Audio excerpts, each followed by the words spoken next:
ॐ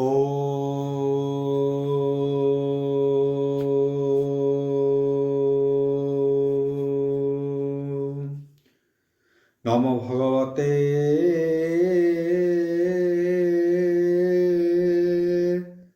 वासुदेवाय।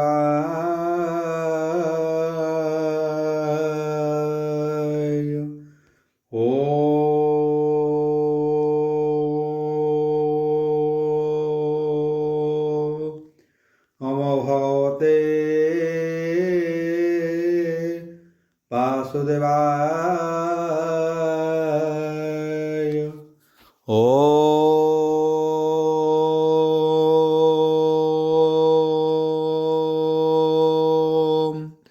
नमो भगवते वासुदेवाय।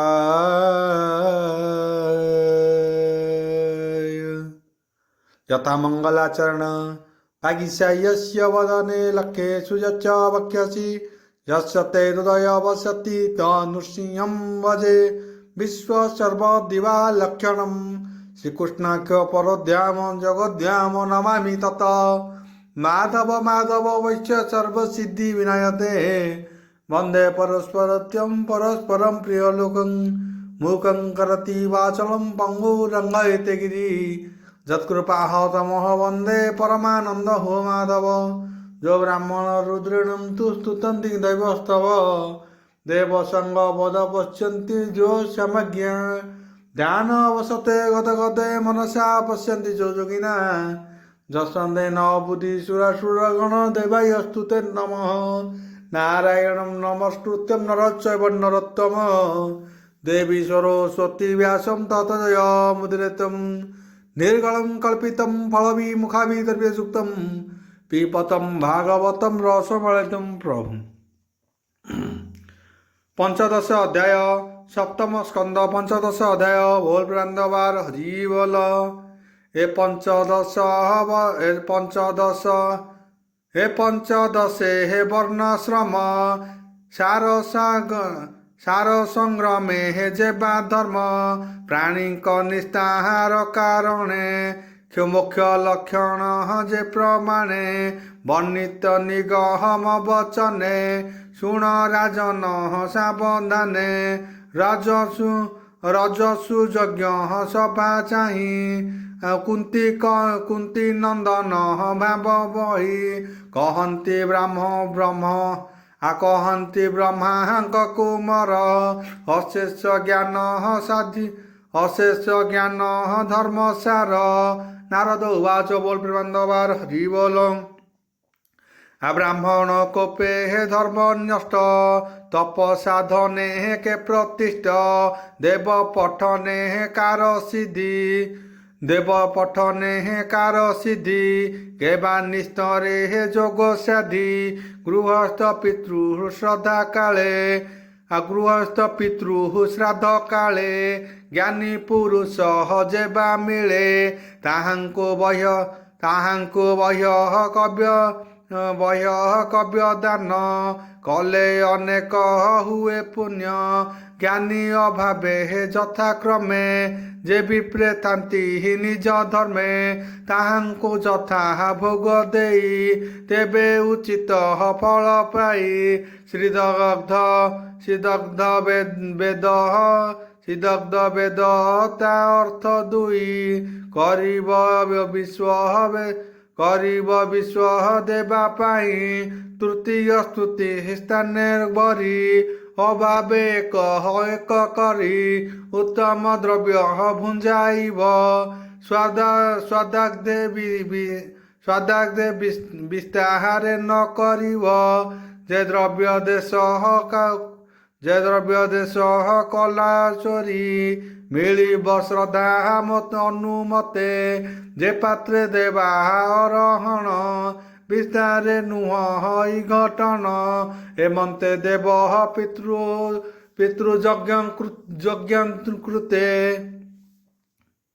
यज्ञाकृते जे बापू जीव बाह्य वाके उत्तम फल से लभंती एवं संसारु तरंती एणु जे देश काल पात्र ଆମିଷ ବର୍ଜି ବନଜାତ ଯଥା ସଂସ୍କାରେ ଦେଇ ଅନ୍ନ ବିଷ୍ଣୁଙ୍କୁ କରିହି ବିଷ୍ଣୁଙ୍କୁ କରିହି ବିଷ୍ଣୁଙ୍କୁ କରିହି ନିବେଦନ ଶ୍ରଦ୍ଧାରେ ସତଃ ପାତ୍ର ଦେଇ ସେ ଶ୍ରଦ୍ଧା କାମ ଧେନୁ ହୋଇ ଭୁଞ୍ଜଇ ଅକ୍ଷୟ କଲ୍ୟାଣ ଏ ବାକ୍ୟ ନିଗମ ପ୍ରମାଣ ଦେବ ବ୍ରାହ୍ମଣେ ପିତୃଭୁକ୍ତେ ସ୍ୱଜନ୍ମ ଆଦି ବଧୁ ଯେତେ ଏହାଙ୍କୁ ବିଷ୍ଣୁ ଭାବେ ମଣି ସନ୍ତୋଷେ ଦେବ ବର୍ଣ୍ଣ ବାଣୀ ଯେ ଚିତ୍ତ ଧର୍ମ ଉପଦେଶେ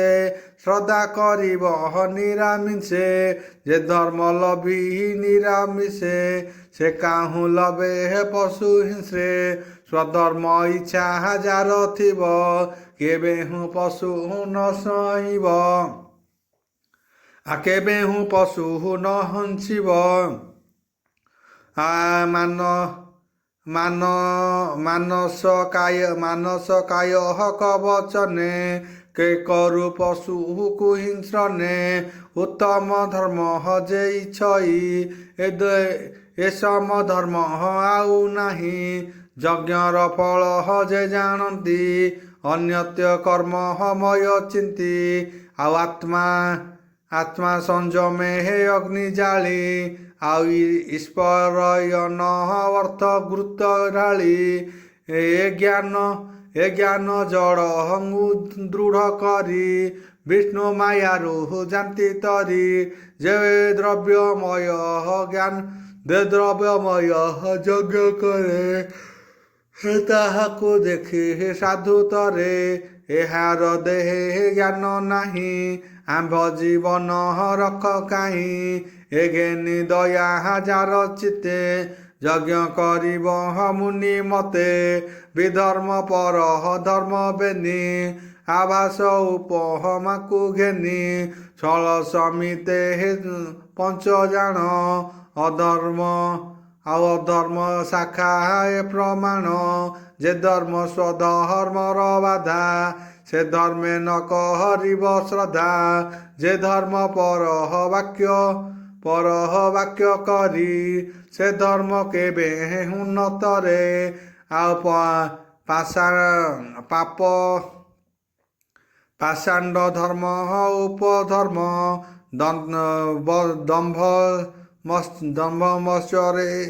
ଦମ୍ଭ ସଂସ୍ୱରେ ଯେ ବା କର୍ମ ଶାସ୍ତ୍ରର ତତ୍ତ୍ୱ ନ ବିଚାରି ବାହ୍ୟ ଧର୍ମର ଧ୍ୱଜା ଧରି ଯେ ଶାସ୍ତ୍ର ବାକ୍ୟ ଭେଦ କରି ଆଉ ଛଳ ଧର୍ମ ଯେ ତାକୁ ବୋଲି ଆଉ ଧର୍ମ ଆଭାସ ମାତ୍ର ଧରି ଆଶ୍ରମ ଧର୍ମ ପରିହରି ସ୍ୱଚ୍ଛନ୍ଦେ ଏକ ଧର୍ମ କରି ଆବାସ ଧର୍ମ ତାକୁ ବୋଲି ଯେ ଧର୍ମ ଆତ୍ମ ଶାନ୍ତି କରେ କେ ତାହା ନିତ୍ୟ ନ ସୁମରେ ନିର୍ଧନ ପ୍ରାଣୀ ଯେ ବା ହୋଇ ଧର୍ମବାଜିବିକାର ପାଇଁ ଚେଷ୍ଟା ନ କରେ ହେ ବହୁ ଧନେ ସନ୍ତୋଷେ ଅଳହପେ ଭୋଜନେ ଆଉ ଅଜଗର ଜେନେ ଯାହାର ନବାଞ୍ଚଇ ମନେ ସନ୍ତୋଷ ଆତ୍ମା ଯେ ବାନରେ ଅନ୍ତେ ବସନ୍ତି ସୁଖ ଘରେ ଯେ ଧନ ଲୋଭେ ଅସନ୍ତୋଷ ଭ୍ରମଇ ଦଶ ଦିଶ ତହିଁରେ କଷ୍ଟ ସାର ହୁଏ ସର୍ବସନ୍ତୋଷ ସୁଖମୟେ ଚର୍ମ ପାଦୁକା ଚରଣେ ଯେ ଜେନେ କଣ୍ଟକ ପାଷାଣେ ଭ୍ରମି ନ କଲି କିଛି ଦୁଃଖ ରାତ୍ର ଦିବସେ ଲଭେ ସୁଖ କଲେ ବେଗେ ବଳ ଜଳପାନ ପଞ୍ଚେ ସନ୍ତୋଷ ଦୁଃଖ ଜନ ଦୁଃଖୀ ଦିନ ଜିହ୍ୱା ଉପରେ ହେଲୋ ବଜାର ସେ ଗୃହପାଳ ପ୍ରାୟ ନର ଯେ ବିପ୍ର ହୋଏ ହେ ଅସନ୍ତୋଷ ତାହାର ତପ ବ୍ୟଥା ଯଶ ଆଉ ଈଶ୍ୱରାୟନ ଲୋକ ହନ୍ତି ନାଶ ଅଜ୍ଞାନ କର୍ମେ ହନ୍ତି ଧ୍ୱଂସ। ଯେ ଜିହ୍ୱା ଉପହସ୍ତିକୁ ଜିଣି ସନ୍ତୋଷ ଲଭ ହୋଇ ଯେ ପ୍ରାଣୀ ହୋଇ ପରଲୋକ। ଅଶେଷ ଫଳ ଭୁଞ୍ଜେ ଏକ ଯେ ଜନ କ୍ଷୁଧା ତୃଷାବତେ। ସେ ନିଶ୍ଚୟ କାମ କରେ ଅନ୍ତେ ହିଂସା ଉଦୟ ହୋଏ ଯାର। କ୍ରୋଧ ହୁଅଇ ଅନ୍ତେ ତାର ଯେ ଜନ ସର୍ବ ଦିଗ ଜିଣି ଏକାନ୍ତେ ଭୁଞ୍ଜ ହୋଇ ଧରଣୀ। ସେ ଲୋଭ ନ ପାହାରଇ ଜିଣି ଶୁଣ ନୃପତି ଚୂଡ଼ାମଣି। ଆଉ ସୁଚିତ ଜନ ହୋଇ ଯେବେ ନିରତେ ଅସନ୍ତୋଷ ଭାବେ। ଅଧୋଗମନ ତାହାଙ୍କର ଶୁଣ ସୁମନେ ନୃପବର। କାମକୁ ଜିଣେ ଅଂଶ କଳ୍ପେ ପ୍ରାଣୀ ନାଶ ଯଥା ଦର୍ପେ। କାମ ରଖେ କ୍ରୋଧ ଯାର ଯାଏ ଅର୍ଥ ବର୍ଜନେ ଲୋଭ ଖେଏ। ଭକ୍ଷକୁ ଜିଣେ ତତ୍ତ୍ୱ ଜ୍ଞାନେ ଶୋକ ମୋହକୁ କୃଷ୍ଣ ଧ୍ୟାନେ। ମହାସନ୍ତୋଷ ଦମ୍ଭ ନାଶ ଯେ ଭାବେ କୈବଲ୍ୟ ପ୍ରକାଶ। ତତ୍ତ୍ୱ ଜ୍ଞାନରେ ହୁଏ ମୁକ୍ତି ଏ ଧର୍ମ ବୈଷ୍ଣବ ଭକ୍ତି। ଯୋଗ ସାଧନେ ଯେତେ ବିଘ୍ନ ତାହାକୁ ଖଣ୍ଡ ହୋଇ ମୌନ। ହିଂସାକୁ ଜିଣେ କାମ ତ୍ୟାଗ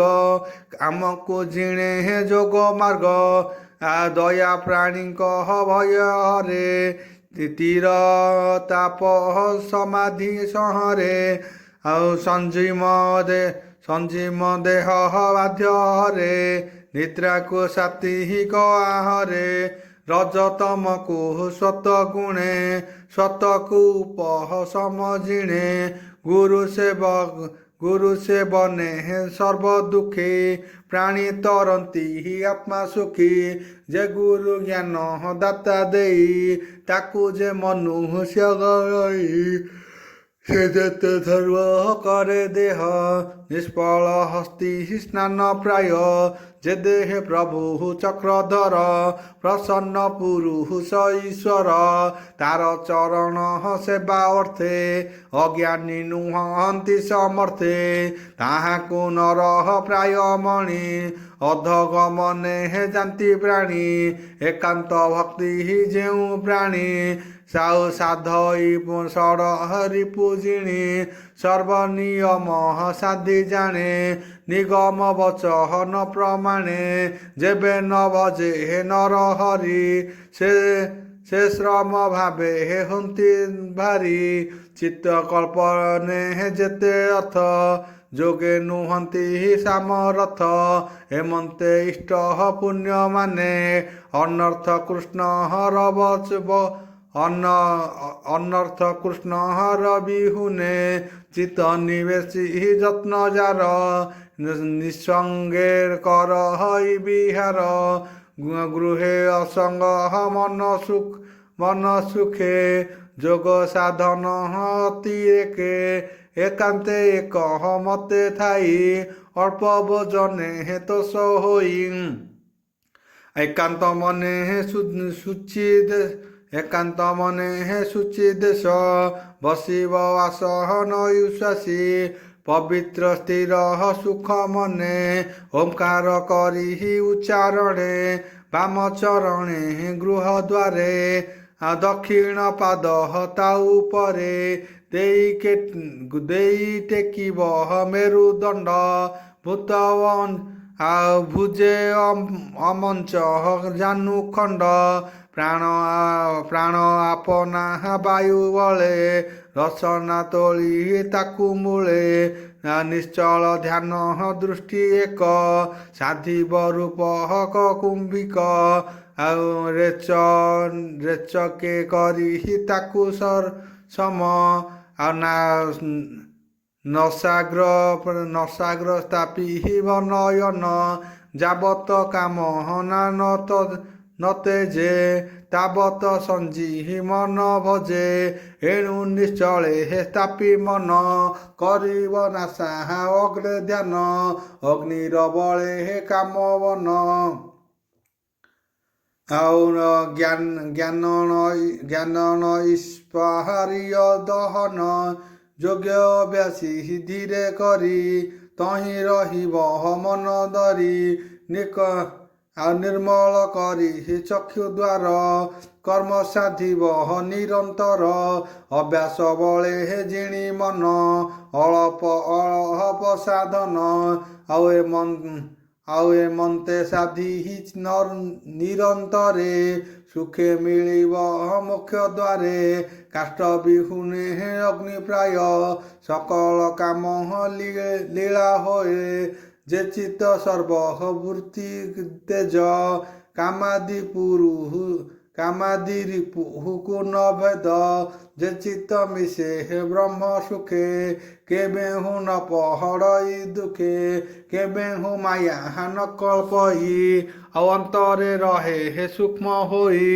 ଯେ ପ୍ରାଣୀ ଗୃହ ଦ୍ୱନ୍ଦ୍ୱ ତେଜେ ତ୍ରିବଗ୍ର ଛାଡ଼ି ବନ ଭୋଜେ ପୁଣି ମିଳଇ ଗୃହ ଯାଇ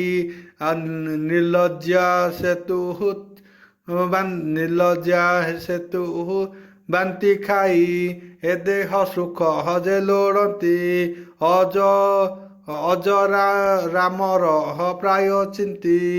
ଜୀବନ ଅନ୍ତେ ଶରୀର ସୂକ୍ଷ୍ମ ପୁରୁଷ କୃମିସାର ଏହାକୁ ସତ୍ୟ ପ୍ରାୟ ମଣି ଅଧମେ ପଶହନ୍ତି ଯେ ପ୍ରାଣୀ ତାହାଙ୍କୁ ବୋଲି ମୂଢ଼ ଜନ ନିଷ୍ଫଳ ତାହାଙ୍କ ଜୀବନ ଗୃହସ୍ଥ ଗୃହ ଧର୍ମ ଛାଡ଼ି ଅନ୍ୟ ଆଶ୍ରମେ ଲୋଭେ ଜଡ଼ି ବ୍ରତକୁ ତେଜ ବ୍ରହ୍ମଚାରୀ ତପସ୍ୱୀ ଗ୍ରାମ ବାସ କରି ସନ୍ନ୍ୟାସୀ ଈଶ୍ୱର ଲୋଭେ ରସେ ଗ୍ରାମ ଗ୍ରାହନେ ଯେବେ ପଶେ ଆଶ୍ରମ ଭ୍ରଷ୍ଟ ଏତେ ପ୍ରାଣୀ ଏହାକୁ ଆଶ୍ରମେ ନ ଗଣି ଅଧର୍ମ ବିଡ଼ମ୍ବନ କର୍ମ ବିଷ୍ଣୁ ମାୟାରେ ହୋଏ ଭ୍ରମ ବୁଲନ୍ତି ମାୟା ରୂପ ଧରି ତାହାଙ୍କୁ ସମ୍ଭାଷଣ କରି ପରମ ଜ୍ଞାନ ଚିତ୍ତ ଚିନ୍ତି ଯେ ଆତ୍ମା ଗତି ନ ଜାଣନ୍ତି ସେ କି କାରଣେ ଦେହ ଧରି ବହୁ ଭୋଜନେ ପୁଷ୍ଟ କରି ଏବେ ହୋ ଶୁଣ ଯୁଧିଷ୍ଠିର ଏ ନର ଶରୀର ବ୍ୟବହାର ଦେହେ ବହିଲା ଯେବେ ଅର୍ଥେ କେବେ ହୁ ନଭ ଚେତା ଚିତେ ବିଧାତା ନିର୍ମାଣ ବିଧାନ ଏହା ନ ଜାଣେ ମୂର୍ଖ ଜନ ଦେହକୁ ପଥ ପ୍ରାୟ ରଛି ଆଉ 10 ତୁରଙ୍ଗ ଯହିଁ ଯୋଡ଼ି 10 ବାଜି ମନ ସ୍ମରଇ ତହିଁ ଜ୍ୟୋତି ଶବ୍ଦ ସ୍ଫୁରଇ ରସ ଶବ୍ଦ ସ୍ମରଣ ସହ ରସ ଗଧନେ ରୂପରେ ଚଳେ ହେ ଅନୁବନ୍ଧେ ଆଉ ସାରଥି ପଶେ ହେ ବୁଦ୍ଧି ହେଲେ ଏ ପଞ୍ଚମାର୍ଗେ ହେ ରଥ ବାହି ଏ ନର ଦେହ ବନ୍ଧ ଚିତ୍ତ ଛନ୍ଦ ବନ୍ଧନେ ହେ ଈଶ ଯନ୍ତ୍ର ପ୍ରାଣୀ ବସଇ ଏ ଶରୀରେ ଦ୍ୱିପଞ୍ଚ ବାହ୍ୟ ଅଭ୍ୟନ୍ତରେ ସେ ପ୍ରାଣ ଅକ୍ଷୟ ରୂପ ଧରି ବାହାର ଭିତରେ ସଞ୍ଚରି ଧର୍ମ ଅଧର୍ମ ଚକ ଦୁଇ ଏ ଜୀବ ଅହଙ୍କାର ବହି ରଥେ ବସଇ ରଥି ରୂପେ कर्मानुसारे हे बल दर्पे प्रणव हस्ते हे धनुतार आकार उड़ाई मो आकार उड़ा आकार उकार मकार जीव जीव कुशले हे रूप करी प्रणव धनु हस्ते धरी परम आत्मा करी लक्ष्य नाराचा बिंधिव प्रत्यक्ष सम्मुखे जेते हेरी पृथिवे যদিথ সকলে নাচিবে শুণ রাজন সুধ চিতে সম্মুখে রিপুছন্তি যেতে এ কাম ক্রোধ শোক মোহ লোভ ঐশ্বর্য মায়া ভয় মদ মৎসর অপমান প্রসাদ হিংসা মিথ্যা মান রাজা তামস রজ তামস নিদ্রা দীক্ষুধা এতে স্রোତରେ হে ଯହିଁ ବାଧା ଆଉ ରତ ଗୁଣର ମୟେ ଯେ ପ୍ରକୃତି ଏ ଆଦି ରିପୁ ଯେତେଛନ୍ତି ଏହାଙ୍କ ସମ୍ମୁଖେ ଆବରି ଯେ ରଥି ପାରେ ହେ ଯେ ରଥି ପାରେ ହେ କ୍ଷୁଦ ମାରି ରଥକୁ ଆତ୍ମା ବଶ କରି ଜ୍ଞାନ ଖଡ଼ଗ ହସ୍ତେ ଧରି ସୁଖେ ଭୁଞ୍ଜଇ ସ୍ୱର୍ଗ ରାଜେ ଆଉ ଆନ ନ ଦେଖେ ହେ ଅଷ୍ଟ ଐଶ୍ୱର୍ଯ୍ୟ ଯେବେ ରଥ ତ୍ୟାଗ କରି ନିଶ୍ଚନ୍ତେ ରହେ ହେ ମୋର ଭରି ହେମନ୍ତେ ରିପୁ ଯେ ନ ମାନେ ସେ କାହୁଁ ଆତ୍ମା ସୁଖିତରେ ଯେବେ ଅଳସେ ହେ ରହେ ରଥ ତାହାକୁ ବଢ଼ନ୍ତି ସମସ୍ତ ଆଉ ଅସାଧି ଅଶ୍ୱ ଯେତେ ରଥେ ସାରଥି ବିମାନ ସହିତେ ଦୁର୍ଗମ ମାର୍ଗେ ହେ ରଥ ଦନ୍ତି ଆଉ ଶତ୍ରୁଙ୍କ ମଧ୍ୟରେ ପ୍ରବେଶନ୍ତି ସେ ଶତ୍ରୁଗଣେ ବଳେ କରି ଅଶ୍ୱସାରଥି ରଥେ ଧରି ସଂସାର କୂପ ଅନ୍ଧକାରେ ଜଗଦନ୍ତି ଯେପନ୍ତି ମୃତ୍ୟୁ ଭୟଙ୍କର ଘେରେ ପ୍ରବୃତ୍ତି ନିର୍ବୃତ୍ତି ଏ କର୍ମ ସଂସାର ବୈଦତି ଧର୍ମ ପ୍ରବୃତ୍ତି ପଥେ ହେ ସଞ୍ଚରନ୍ତି ନିର୍ବୃତ୍ତି ଅମୃତ ଭୁଞ୍ଜନ୍ତି ଯେ ବ୍ରତମୟ ଯଜ୍ଞ କାମ ଆବର ଅଗ୍ନି ହ୍ରୋତମାନ ପୂର୍ଣ୍ଣିମା ଅମାବାସ୍ୟା ଆଦି ପଶୁ ଯେ ଚତୁର୍ମାସ୍ୟା ବିଧି ଉପପ୍ରସାଦ ଉପବନ ଏ ଆଦି ଇଷ୍ଟ ପୂର୍ଣ୍ଣ କର୍ମ ତୁ ହୁତ ପ୍ରହୁତ ଆଦି ଯେତେ ପ୍ରବୃତ୍ତି ପଥ କର୍ମ ଏତେ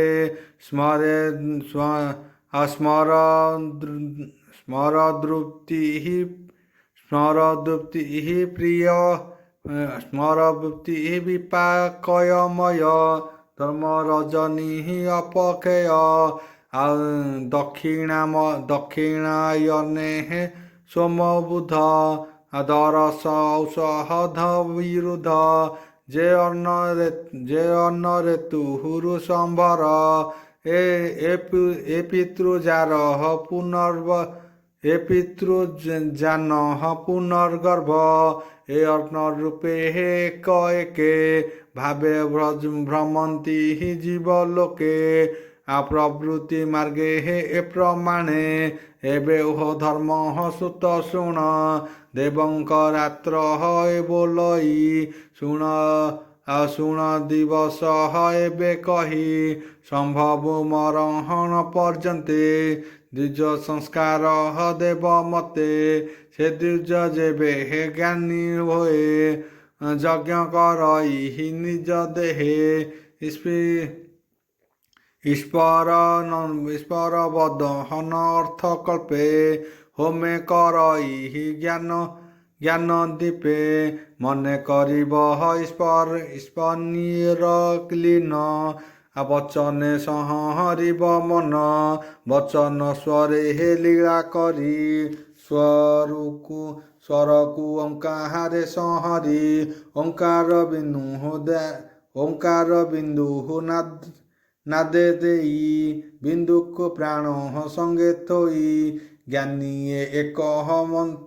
ଜ୍ଞାନର ମହନ୍ତ ଲକ୍ଷଣ ଯେ ପଥେ ଯିବ ତାହା ଶୁଣ ଅଗ୍ନି ଆଦିତ୍ୟ ପ୍ରାୟ ପ୍ରାପ୍ତ କାଳ ପୂର୍ଣ୍ଣିମା ପକ୍ଷ ଯେ ଶୁକୁଳ ଏ ବ୍ରହ୍ମ ମାର୍ଗେ ହେ ଅନୁପମ ଆଉ ଉତ୍ତରାୟଣ ଏହା ନାମ ବିଶ୍ୱଜନ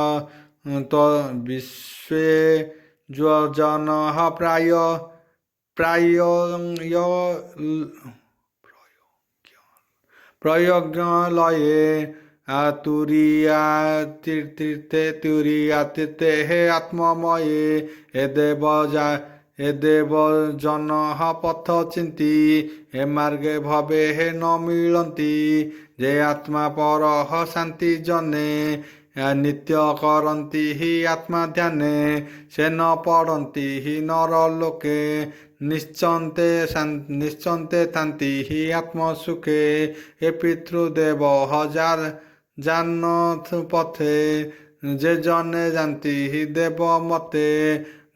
ଗମନେ କରନ୍ତି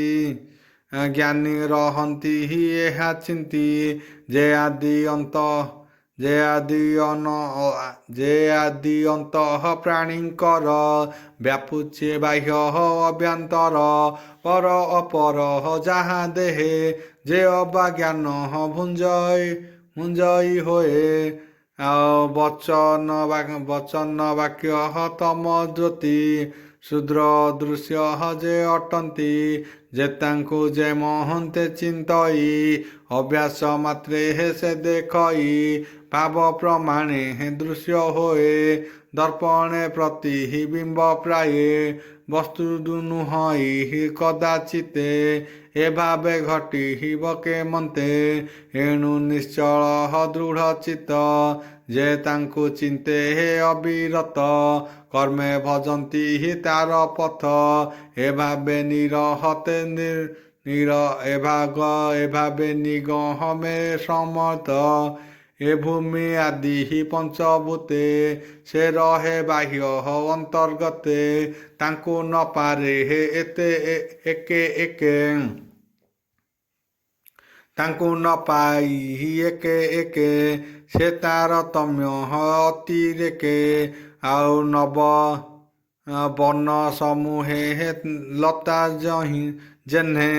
ଜାଣିଲି କର୍ମ ଅନୁମାନେ ବିଚାରେ ବহে ଏକ ମୂଳେ ଅନ୍ୟତ୍ର ନ ଲାଗେ ନିଶ୍ଚଳେ ତା ଦିଅନ୍ତଃ ଯେ ଜାଣନ୍ତି ତା ଦିଅନ୍ତଃ ଯେ ନ ଜାଣେ ଏହି ପ୍ରକାରେ ପ୍ରାଣୀ ଭ୍ରମେ ପ୍ରାଣୀ ନିଦ୍ରା ଜାଗ୍ରତ ସ୍ୱପ୍ନ ମଧ୍ୟେ ଯେ ରୂପେ ବିଧି ବିଧାନେ ସେ ଯେ କି ରୟା ଭାବ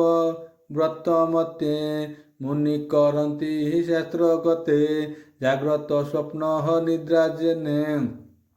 ନ ଲାଗେ ଶୁଦ୍ଧ ଚୈତନ୍ୟ କାର୍ଯ୍ୟ କାରଣ ବସ୍ତୁ ଯେତେ ଦେଖଇ ପଟ ତନ୍ତୁ ମତେ ଦେହରେ ଦମ୍ଭକୁ ବିସ୍ଫଳନ ଏ ଭାବ ଦୈତ୍ୟ କହେ ନୃପ ଶରୀର ବହି ଏ ଜଗତେ ଯେ କର୍ମ କରି ଦେବ ମତେ ହରି ବିଷୟ ସମର୍ପିଲେ ବିଷ୍ଣୁ ମାୟାରୁ ତରେ ଭଲେ ଏହାର ନାମ କ୍ରିୟା ଦତ୍ୟ ଅପରେ ଶୁଣ ନରନାଥ ଶରୀର ଆଦି ଅନ୍ୟ ବାନ୍ଧବ ଯେ ପ୍ରସିଦ୍ଧି ଯେ ଅର୍ଥ କର୍ମେ ଏହା ଦେଖି ଏହାକୁ ବ୍ରତ ଦେଖି ଯେ କର୍ମ ଯେଉଁ ଉପାୟରେ ଯାହା ସକାଶୁ ଯେଉଁଠାରେ ଯାହାର ଯେ ନିର୍ଦ୍ଦେଶର ଥିବ ବିନା ଆପତେ ନ କରିବ। ଏ ଆଦି ଦେବ ବାକ୍ୟ ଯେତେ ଗୃହେ ଯେ ସାଧେ ଅବିରତେ କୃଷ୍ଣେ ନ କରେ ସମର୍ପଣ ତାର ଜୀବନ ଅକାରଣ। ଦେଖ ତୁ ଗୃହ ମଧ୍ୟେ ଥାଇ ସଙ୍ଗରେ ଘେନି ଚାରି ଭାଇ ରାଜ୍ୟ ବିହୁନେ ବନବାସେ ଯେତେ ଭ୍ରମିଲୁ ନାନା ଦୋଷେ ଯାର ଚରଣେ ଆଶ୍ରେ କରି ଘୋର ସଙ୍କଟୁ ତୁ ନିସ୍ତରୀ। ଏବେ ତୋହର ଦେଖ ଭାଗ୍ୟ କଲୁ ରାଜୁଷି ମହାଯାନ ଲଭିଲୁ ପରମ କାରଣ ତତେ ସୁଲଭ ନାରାୟଣ। ମୁହିଁ ଯେ ପୂର୍ବେ ଦେହ ବହି କୃଷ୍ଣ ମାୟାରେ ଭ୍ରମୁଥାଇ ପୂର୍ବ କଳ୍ପର କାମ ଶୁଣ ଗନ୍ଧର୍ବ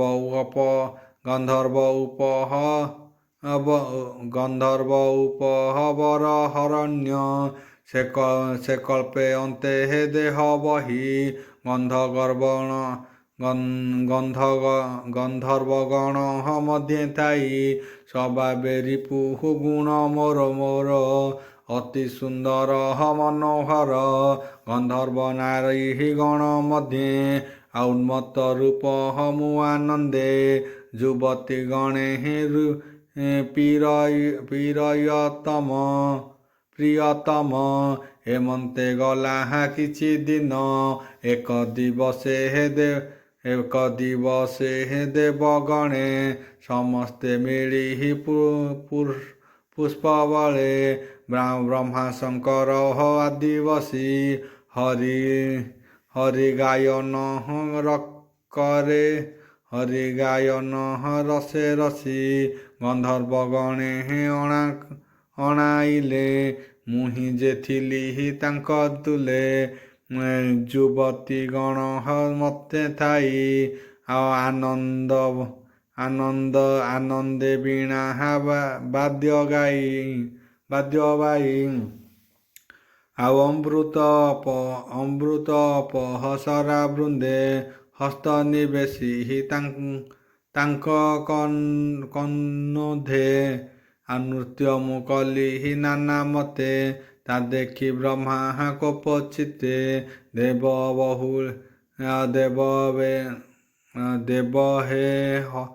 ଦେବ ହେଳନ କର୍ମ ଦେଖି କୋପେ ଅରୁଣ କଲେ ଆଖି ବୋଇଲେ ମୋର କୋପ ବହି ଯେବେগে ଶତ୍ରୁ ହୁଅ ତୁହି ବ୍ରହ୍ମାର ସାପ କପାନଳେ ପଡ଼ିଲି ଅବହନି ମଣ୍ଡଳେ ଲଭିଲି ଦାସୀ ଗର୍ଭେ ଜନ୍ମ ଯେଣୁ ମଥିଲା ଶୁଭ କର୍ମ ତେଣୁ ମୁଁ ସେବି ବିପ୍ରପାଦେ ତରିଲି ଦୁର୍ଗହମ ପ୍ରମାଦେ ବିପ୍ରଚରଣେ ସେବା ଫଳେ ପୁଣି ଜନ୍ମିଲି ବ୍ରହ୍ମା କୋଳେ ତୋର ଅଗ୍ରତେ ଗୃହ ଧର୍ମ ବର୍ଷିଲି ଯଥା ଦେବ କର୍ମ ଏହା ଶୁଣନ୍ତେ ପାପ ହରେ ଯେ ଧର୍ମ ଗୃହ ଥାଇ ତରେ ତୁ ନର ଲୋକ ଭାଗ୍ୟବନ୍ତ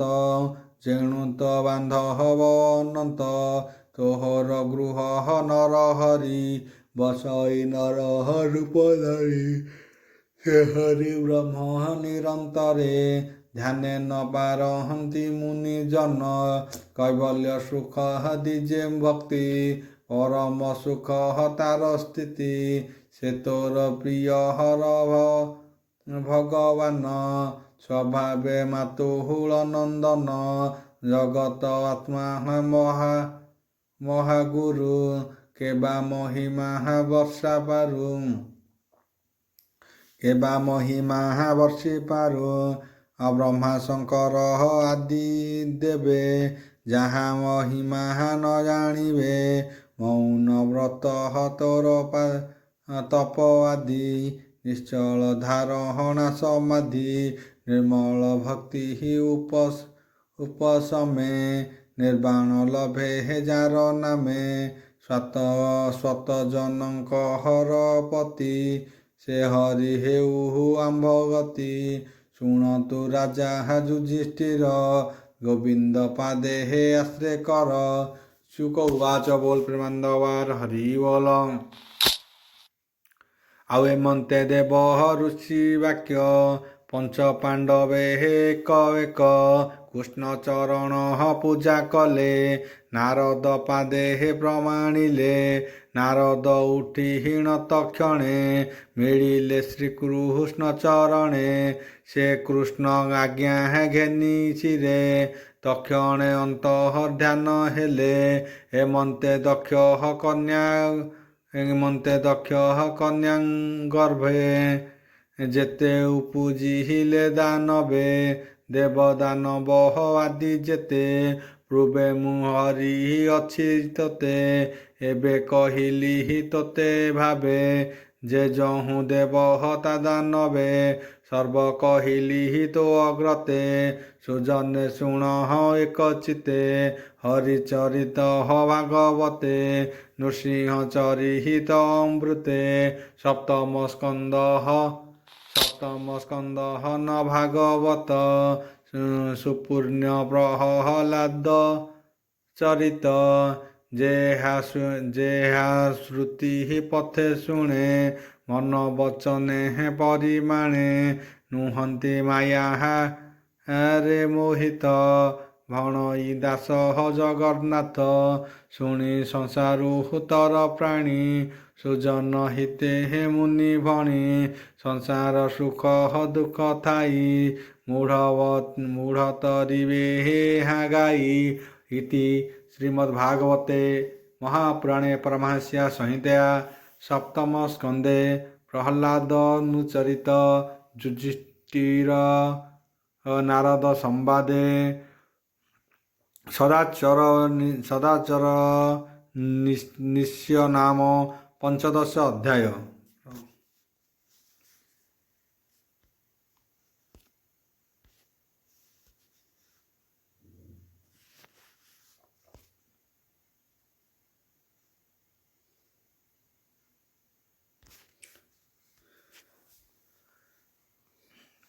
प्रथम अध्याय अष्टम स्कंद प्रथम अध्याय बोल प्रेमानंदवार हरि बोल। ଆଉ ହର ସେ ଅଭିମନ୍ୟୁ ସୁତ ଶୁଣି ଗୋବିନ୍ଦ ହର ଚରିତ ସୁକ ଚରଣେ ଦେଇ କର ବୋଲନ୍ତି ପରିହିକ୍ଷ ଦଣ୍ଡଧର। ରାଜା ଉବାଚ ବୋଲ ପ୍ରେମାନନ୍ଦବାର ହରି ବୋଲ। ବିଷ୍ଣୁ ଚରିତ ତୁମ୍ଭେ ଦେଖି ବିଷ୍ଣୁ ଚରିତ ତୁମ୍ଭେ ମୁଖେ ଶୁଣିଲି ଅଦୃଷ୍ଟ ସୁପାକେ ଭୋମୁନି ଦୟା କର ମତେ ସଂସାରୁ ତରିବି ଯେ ମନ୍ତେ ମୋଠାରେ ସ୍ନେହ ହବ ଯେବେ ପ୍ରସନ୍ନ ଚିତ ହୋଏ ତେବେ ପୂର୍ବେ ଯେ ସ୍ୱୟଂଭୁବ ମନୁ ପ୍ରତ୍ୟକ୍ଷ ପଦ୍ମ ଯୋନି ତନୁ ତାହାଙ୍କ ବଂଶେ ଯେ ଚରିତ ଯେ ପୂର୍ବ ଭୂତ୍ୟ ଭବିଷ୍ୟତ ଓಂ ଭୂର୍ଭୁବସ୍ୟ ତସ୍ୟ ବିଦୁର୍ବରେଣ୍ୟଂ ଭର୍ଗଦେବ ସ୍ୱାଧୀମୟୀ धियो यो न प्रचोदयात्। ओम नमो भगवते वासुदेवाय नमो कृष्णाय गोविन्दाय गोपीनाथ वल्लभाय ओम नमो भगवते वासुदेवाय।